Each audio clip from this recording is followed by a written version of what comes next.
Good afternoon, everyone, and welcome to Tesla's first quarter 2023 Q&A webcast.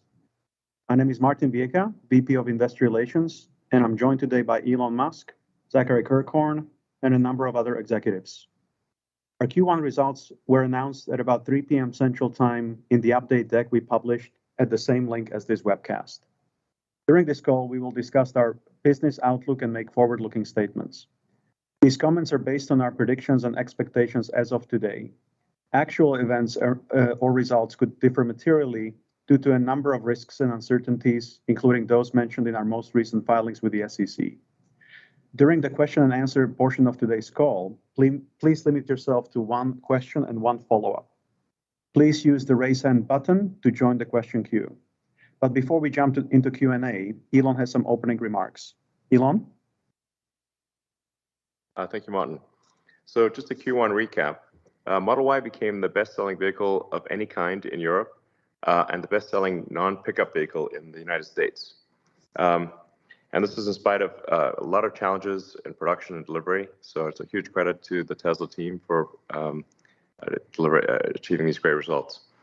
It is worth pointing out that the current macro environment remains uncertain. I don't think I'm telling anyone anything people don't already know, especially with large purchases such as cars. And while we reduced prices considerably in early Q1, it's worth noting that our operating margin remains among the best in the industry. We've taken a view that pushing for higher volumes and a larger fleet is the right choice here versus a lower volume and higher margin. However, we expect our vehicles over time will be able to generate significant profit through autonomy. So we do believe we're laying the groundwork here, and then it's better to ship a large number of cars at a lower margin and subsequently harvest that margin in the future as we perfect autonomy. This is an extremely important point. Let's see, regarding the Cybertruck, we continue to build alpha versions of the Cybertruck on our pilot line for testing purposes. It's a great product, and we're completing the installation of the volume production line at Giga Texas, and we're anticipating having a delivery event, a great delivery event, probably in Q3.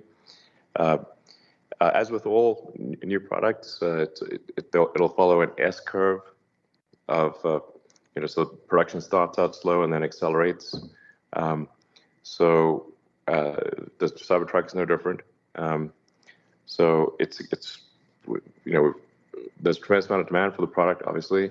It is, in my view, a fantastic product, a Hall of Famer. But as with all new products, it takes time to get the manufacturing line going, and this is really a very radical product. It's not made in the way that other cars are made.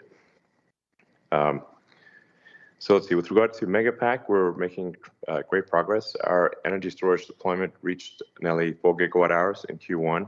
It's by far the strongest quarter ever, and this growth was achieved thanks to the ongoing ramp at our Megafactory in Lathrop, California. There's still some way to go to reach the full run rate of 40 gigawatt-hours per year. And then we additionally announced the start of a new Megafactory in Shanghai. So we're as we've expected, the stationary storage growth actually will significantly exceed the vehicle growth.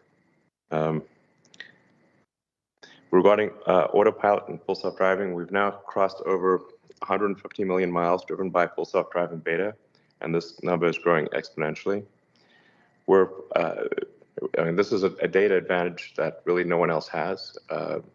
Those who understand AI will understand the importance of data, of training data, and how fundamental that is to achieving an incredible outcome. So, we're also very focused on improving our neural net training capabilities, as is one of the main limiting factors of achieving full autonomy.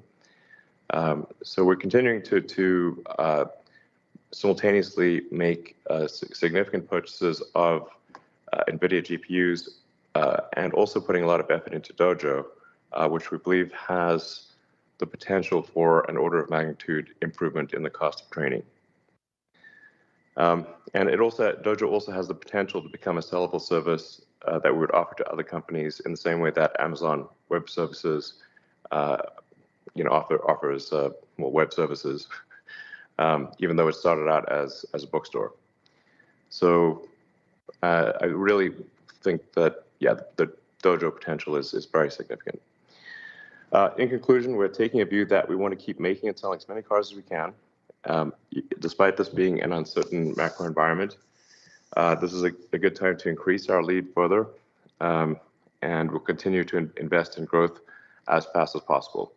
Once again, I'd like to give a huge thanks to all Tesla employees worldwide for doing an incredible job again, and super appreciated. Thank you very much. And Zach has some remarks as well. Yeah, thanks, Martin. I want to start by congratulating the Tesla team for record vehicle production and deliveries. And I also want to congratulate our energy storage team for record volumes as well. There's three main points I want to make. First, automotive gross margin and operating margin reduced sequentially, but as Elon mentioned, these remain at healthy levels. In particular, automotive gross margin was impacted by a few factors since our discussion on the last earnings call, which include additional action taken in the second half of the quarter to improve vehicle pricing, and one-time items, most notably warranty adjustments on older S and X vehicles, as well as increased deferred revenue for certain autopilot features as we transition technologies. Progress on vehicle cost reduction continued in Q1 with meaningful improvements on logistics and the beginnings of some commodity cost reductions starting to be realized. Per unit costs for Austin and Berlin improved as well, driven by record volumes. However, these factories still provide a margin headwind and will likely continue to do so until after we reach and stabilize at our intended volumes. Note that Q1 was our third quarter in our multi-quarter plan to move to a more regionally balanced mix of build and deliveries. As I've mentioned previously, this results in lower deliveries than production within a quarter due to a higher volume of cars in transit at the end of the quarter and has an associated impact on quarter-ending free cash flows. This was particularly prevalent in Q1 for S and X as we began exporting cars for international deliveries. Second, our storage business is starting to take shape, and this is exciting to see after many years of investment and focus. This business is growing as a percentage of the company's revenue and reached its highest level yet in Q1, driven by an increasing rate of deliveries for our Megapack products. We are also making progress on storage profitability, generating our highest gross profit yet in the quarter. Third, I want to reiterate the philosophy by which we are operating the business this year. Our approach is to grow volumes as quickly as possible in both our vehicle and energy businesses. We plan to continue to invest heavily into our future plans, which include the Cybertruck, next generation platform, in-house cell production, energy storage business, and our autonomy and AI-enabled products. And we plan to do this while keeping the business financially healthy and industry-leading. To accomplish this, we need to remain focused on cost efficiency and working capital, and in particular, unwinding the strategic inventory buildup left over from the pandemic. I want to conclude by thanking the Tesla team again, as well as thanking our suppliers and our customers. Thank you very much. And let's go to investor questions on say.com. The first one is, what is the process to make auto pricing adjustments? What variables do you consider? How frequently do you review pricing?